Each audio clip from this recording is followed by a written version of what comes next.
कर दिया स्टार्ट। आज हम लोग केमिस्ट्री का एक टॉपिक केमिकल काइनेटिक्स स्टार्ट कर रहे हैं। केमिकल काइनेटिक्स चैप्टर जो है IIT-JEE, नीट, IIT-JEE, नीट और 10+2 इस तीनों के लिए इम्पोर्टेंट है।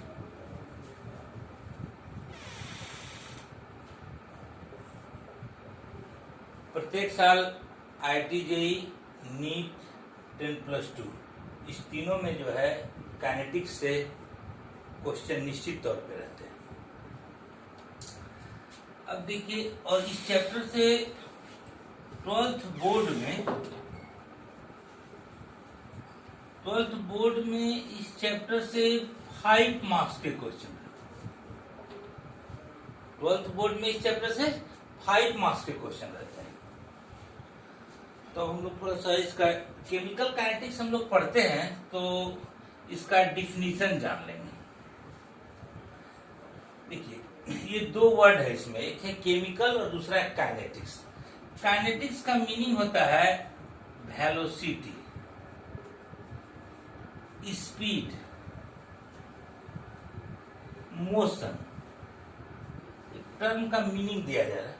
और केमिकल मतलब यहां पर हो गया reactions, chemical reaction, chemical reactions को कर सकते हैं। Means chemical kinetics is that branch of science in which deals about the study of, उसी को वेलोसिटी को हम लोग डिफाइन करते समय इसको कहेंगे रेट। तो the branch of physical chemistry in which deals about the study of, the branch of physical chemistry in which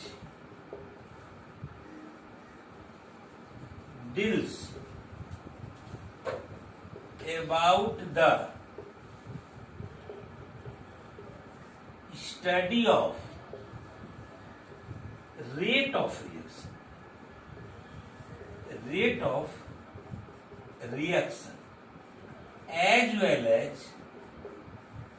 rate of reaction as well as mechanism, of reaction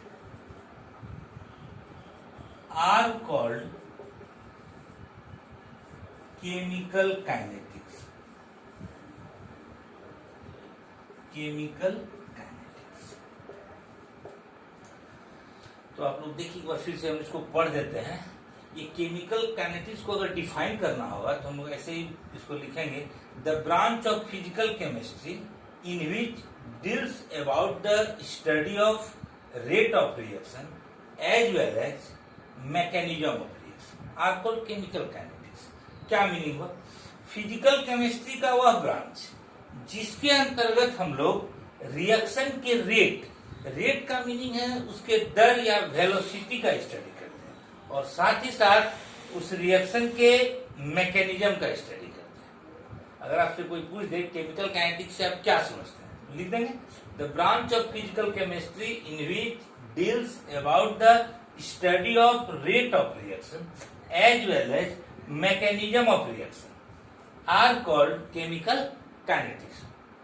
भौतिक रसायन शास्त्र की वह शाखा जिसके अंतर्गत हम लोग अभिक्रिया के दर तथा उसके क्रियाविधि मैकेनिज्म का स्टडी करते हैं, उसे केमिकल काइनेटिक्स। अब देखिए, जब हम लोग डिफिनीशन जान गए तो डिफिनीशन में दो टर्म है, एक है रेट ऑफ रिएक्शन और दूसरा है mechanism of reaction. Rate of reaction और दूसरा है मैकेनिज्म ऑफ रिएक्शन। रेट मतलब वो reaction, how fast a chemical reaction take place. जैसे इसको थोड़ा सा हम लोग फिजिक्स से रिलेट करते हैं। फिजिक्स में हम लोग क्या करते हैं, ऑब्जेक्ट के मोशन का स्टडी करते हैं। जैसे कोई मैन है, एक प्लेस पे है, कुछ समय के बाद वो यहाँ से डिस्प्लेस करके बी प्लेस पे चला जाता है। तो यहाँ जो हम लोग वहां इसको हम लोग कहते हैं मोशन ऑफ ऑब्जेक्ट, उसके वेलोसिटी का स्टडी करते हैं। लेकिन यहाँ हम लोग केमिस्ट्री में केमिकल रिएक्शन पढ़ते हैं। मान लीजिए ए और बी दो रिएक्टेंट्स हैं, ये दोनों मिल करके अगर सी और डी बन, let us consider A and B are reactants to form product C and D, then we have to find the rate of reaction. तो इसमें हम लोग को जानना है कि रिएक्शन कैसे हो रहा है, हाउ फास्ट, स्लो हो रहा है, फास्ट हो रहा है। इसी तरह की इस चैप्टर में हम लोग केमिकल रिएक्शन के रेट का स्टडी करते हैं। यहाँ रेट का मीनिंग है दर, किस दर, तो कैसे। और फिजिक्स में हम लोग इसी रेट को वहां वेलोसिटी बोलते हैं। वेलोसिटी का डिफिनेशन आप लोग जानते हैं, the change in position with respect to time, या the distance travelled by particle in 1 second unit time, ये सब उसी तरह से। लेकिन यहाँ तो केमिस्ट्री है, केमिस्ट्री में रिएक्शन है। वहां तो ऑब्जेक्ट को हम लोग देख लेते हैं, x बराबर 0 है, x बराबर 50 मीटर है, इसमें मान लीजिए टाइम टेकन हो गया हमको 10 सेकंड, ठीक है। वेलोसिटी तुरंत वहां निकाल लेते हैं। Change in distance covered 550 minus 0 है, 10 माइनस 0 करके 50/10 5 मीटर पर सेकंड निकाल लिए, ये तो वेलोसिटी हो गया। लेकिन यहाँ हम लोग को रिएक्शन का रेट निकालना है। तो रिएक्शन को रेट को निकाल, रिएक्शन में ए और बी तो डिस्प्लेस नहीं कर रहा है। रिएक्शन में क्या होता है, यहाँ पर एक टर्म है जो हम थोड़ा सा 11 में पढ़े होंगे, कंसंट्रेशन के बारे में। रिएक्शन में क्या होता है, कंसंट्रेशन में चेंज होता है। कंसंट्रेशन में चेंज का मतलब है, जैसे कि ए और बी आपस में रिएक्शन किया और सी और डी बनाया, तो इसमें ए और बी का जो कंसंट्रेशन है वो टाइम के साथ डिक्रीज होता है, और सी और डी का कंसंट्रेशन टाइम के साथ इंक्रीज करता है। थोड़ा सा हम लोग इसको डिस्कस करते हैं, फिर इसको डिफिनेशन भी देंगे। जैसे कि मान लीजिए यहाँ पर इसका ए मोल है, इसका बी मोल है, ये अभी रिएक्शन नहीं किया, एकदम जस्ट इनिशियल है, इसको इनिशियली बोलते हैं। और अभी प्रोडक्ट में रिएक्शन हुआ ही नहीं, प्रोडक्ट अभी 0 0 है। लेकिन after time T second, after time T second, T समय के बाद प्रोडक्ट में यहां से रिएक्शन करेगा, तो यह टूट यहाँ एक्स मोल और ये एक्स मोल बना, यहाँ बचेगा a माइनस एक्स, यहाँ बचेगा b। हम लोग यहाँ दो रिएक्टेंट ले, एक रिएक्टेंट लेके भी दिखा सकते हैं। जैसे कहीं पर ऐसा R रिएक्टेंट होता है, इसको P प्रोडक्ट दिखा देंगे, इसको A मोल ले लेंगे, अभी प्रोडक्ट 0 बना है। हमको चेंज समझना है, जैसे कि वहां पर फिजिक्स में होता है चेंज इन डिस्टेंस या डिस्प्लेसमेंट, यहाँ पर चेंज इन कंसंट्रेशन कैसे होगा। जैसे यहाँ पर x मोल अगर बना प्रोडक्ट का, यहाँ क्या बचा a माइनस, t बराबर 0 है, ये after t second, after t second. ठीक है, यहाँ देखिए क्या देख रहे हैं हम लोग कि रिएक्टेंट का कंसंट्रेशन यानी अमाउंट, कंसंट्रेशन को 2-3 तरह से डिफाइन करते हैं। कंसंट्रेशन को एक्टिव मास कहते हैं, इसी को हम लोग अमाउंट कह सकते हैं। मोल, ए का मोल या कंसंट्रेशन जो है समय के साथ क्या हो रहा है, ए था a माइनस एक्स हो गया, और प्रोडक्ट 0 है, इसका कंसंट्रेशन 0 से बढ़ के x हो गया। मतलब क्या देख रहे हैं कि समय के साथ रिएक्टेंट का अमाउंट डिक्रीज कर रहा है, मोल घट रहा है यानी कंसंट्रेशन घट रहा है, और प्रोडक्ट का अमाउंट 0 से x हुआ, प्रोडक्ट का अमाउंट समय के साथ बढ़ रहा है, तो ये कंसंट्रेशन में चेंज हुआ। कंसंट्रेशन जो होता है, कंसंट्रेशन होता है मोल पर लीटर, कंसंट्रेशन होता है मोल पर लीटर, डिफाइन करते हैं। तो इसका हम लोग डिफिनेशन जानेंगे कि तो रेट ऑफ रिएक्शन को दिखाए कि किसी भी रिएक्शन का रेट निकालने के लिए हम लोग को ये देखना है कि कोई भी रिएक्शन अगर रिएक्टेंट से प्रोडक्ट में जा रहा है तो रिएक्टेंट का अमाउंट या मोल या उसका कंसंट्रेशन घट रहा है, और प्रोडक्ट का अमाउंट या मोल या कंसंट्रेशन बढ़ रहा है। इसी के चेंज को लेंगे तब हम लोग रेट ऑफ रिएक्शन निकालेंगे। अब रेट ऑफ रिएक्शन का तो डिफिनेशन हम लोग जानेंगे ही, थोड़ा सा यहाँ जान ले कि हम लोग वो रेट निकालने के लिए मैंने रिएक्शन का हम लोग को कंसंट्रेशन का चेंज जानना होगा। जैसे कि फिजिक्स में हम लोग ये उसमें डिस्टेंस कवर्ड देखते हैं या डिस्प्लेसमेंट कवर्ड देखते हैं, उसी तरह से यहाँ पर हम लोग को कंसंट्रेशन का चेंज देखना, क्योंकि यहाँ रिएक्टेंट है, प्रोडक्ट है, इसमें कंसंट्रेशन का चेंज हो रहा है। यहाँ से a मोल है, यहाँ 0 मोल है, यहाँ a माइनस एक्स, यहाँ से घटा x मोल बना, कहाँ से बना, इसी का एक एक्स मोल निकल के जाए। अब हम लोग थोड़ा सा ये जान लेंगे, यहाँ से लिखेंगे on the basis of rate of reaction, on the basis of, क्योंकि केमिकल काइनेटिक्स के डिफिनेशन में हम लोग लिखे हैं कि the branch of physical chemistry in which we deals about the rate of reaction. Chemical kinetics में हम लोग कोई भी रिएक्शन लेंगे तो उसके रेट का स्टडी करेंगे और दूसरा उसके मैकेनिज्म। रेट का मतलब हुआ है कैसे वो हो रहा है, स्लो हो रहा है, फास्ट हो रहा है, और मैकेनिज्म का मतलब होता है क्रियाविधि, मतलब हाउ एंड व्हाई उसको कह सकते हैं। मैकेनिज्म क्रियाविधि कैसे हो रहा है। कोई रिएक्शन हो सकता है कि एक स्टेप में, कोई मैकेनिज्म में क्या होता है, कोई रिएक्शन 2-3 स्टेप का होता है, उसको हम लोग कॉम्प्लेक्स रिएक्शन के मैकेनिज्म में देखेंगे, आगे मिलेगा। On the basis of rate of reaction there are 2 types of chemical reaction. थोड़ा सा यहाँ ये भी जान लेना हम लोग को कि ठीक है, केमिकल काइनेटिक्स में हम लोग रिएक्शन के रेट का स्टडी करते हैं, तो किस तरह के रिएक्शन का स्टडी करते हैं। इस चैप्टर में रेट ऑफ रिएक्शन के आधार पर केमिकल रिएक्शन को 2 भाग में बांटा गया है। ऐसे तो कह सकते तो वेरी स्लो भी होता है, उसका तो रेट हम लोग नहीं निकालते। यहाँ पर हम लोग बेसिकली रिएक्शन को 2 भाग में बांटे हैं। फर्स्ट है फास्ट रिएक्शन, और सेकेंड है slow reaction.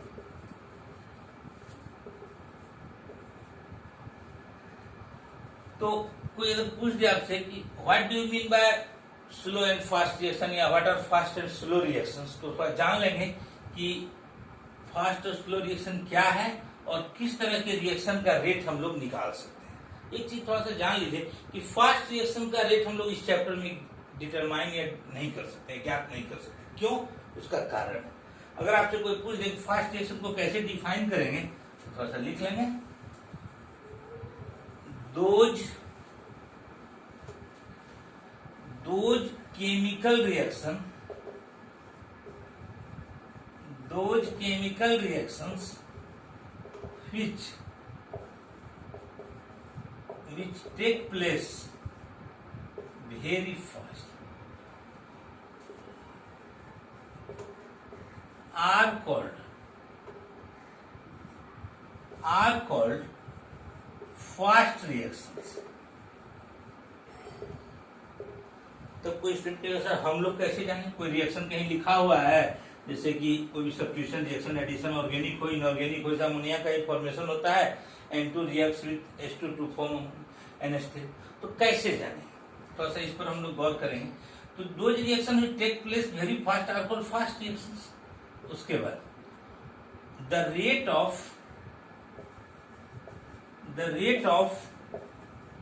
Fast reactions cannot be determined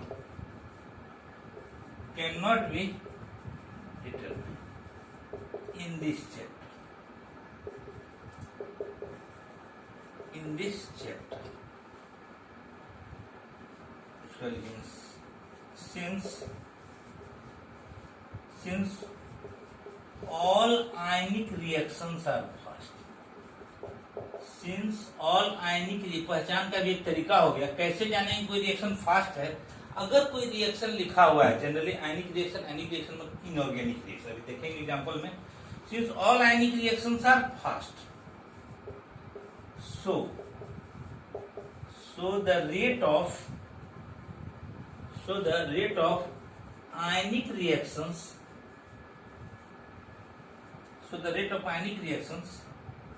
cannot be determined। पहले लिखे कि फास्ट जो फास्ट होता है, और फास्ट रिएक्शन का रेट नहीं, इसको बताएंगे क्यों नहीं। फास्ट रिएक्शन का रेट नहीं निकाला जा सकता है। उसके बाद all ionic reactions are fast, जितने भी आयनिक रिएक्शन हम लोगों को केमिस्ट्री में मिलेंगे सब के सब क्या होंगे, फास्ट होते हैं, इसलिए आयनिक रिएक्शन फास्ट होते हैं। और जब फास्ट का रेट नहीं निकाल सकते हैं, सो the rate of ionic reactions can not be determined. इस एग्जांपल हम लोग देखेंगे फास्ट रिएक्शन का। एग्जांपल, हाइड्रोलाइसिस ऑफ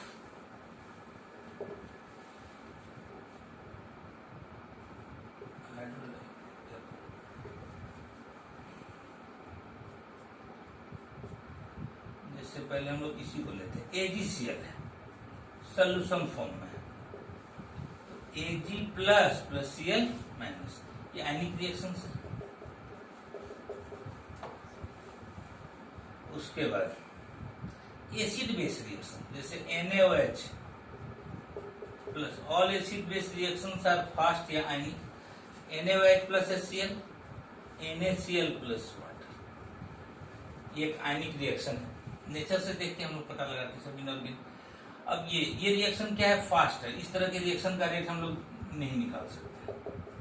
इसी तरह से KOH plus H2SO4 K2SO4 plus H2, acid और बेस मिलकर साल्ट और वाटर। ये बेस है, एसिड है, साल्ट और वाटर। ये भी बेस है, एसिड है, साल्ट और वाटर। बैलेंस देख लें इस तरह से। All reactions are fast, all reactions are fast. Ionic ये सब इजीली आयन में टूट जाते हैं। जैसे ये है Na प्लस OH माइनस में टूट जाएगा, ये H प्लस Cl माइनस में, ये Na प्लस Cl माइनस में, ये H प्लस OH में। इस तरह से आयनिक रिएक्शंस है। तो आयनिक रिएक्शंस का रेट हम लोग इस चैप्टर में नहीं निकाल सकते हैं। सेकेंड है हम लोग का स्लो रिएक्शंस। सेकेंड हम लोग का है स्लो रिएक्शंस। इस तरह के रिएक्शंस का इस चैप्टर में बहुत ज्यादा इंपॉर्टेंस है। स्लो रिएक्शंस का रेट हम लोग निकालते हैं। इसको डिफाइन ऐसे कर सकते हैं, those reactions which take place slowly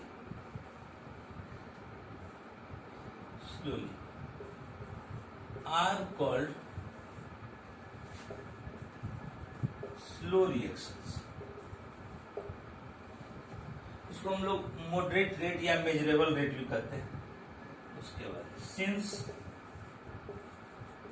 all non-ionic reactions are slow। जितने भी नॉन आयनिक रिएक्शन होती है, सब आयनिक, जितने भी नॉन आयनिक रिएक्शन होते हैं वो स्लो होते हैं। Since all non ionic reactions are slow, so the rate of non ionic reactions can be determined. So the rate of non-ionic reactions can be determined। इसलिए हम लोग नॉन आयनिक का rate निकाल सकते हैं, क्योंकि नॉन आयनिक रिएक्शन जो होता है वो क्या होता है, स्लो होता है। इसमें जनरली ये सब जनरली इनऑर्गेनिक था, आयनिक था, इनऑर्गेनिक, आयनिक, फास्ट। इसमें जनरली होगा नॉन आयनिक, कोवैलेंट, ऑर्गेनिक। एक एग्जांपल जैसे यहाँ दे देते हैं, CH4 प्लस, ये ऑर्गेनिक रिएक्शन है। CH4 आयन में नहीं टूटता, इसकी सब्स्टिट्यूशन रिएक्शन है। ऑर्गेनिक में हम लोग इसको देखे भी हैं और आगे देखेंगे। जैसे एक और है एसिड और बेस, ये एसिटिक एसिड है, एसिटिक एसिड है। इसको रिएक्शन करा देते हैं हम लोग अल्कोहल्स, तो बन जाएगा CH3COO2H5 अब प्लस वाटर। ये सब स्लो रिएक्शंस है। जितने भी कार्बन कंपाउंड वाले रिएक्शंस होते हैं वो कोवैलेंट कंपाउंड के रिएक्शन होते हैं और वो स्लो होते हैं।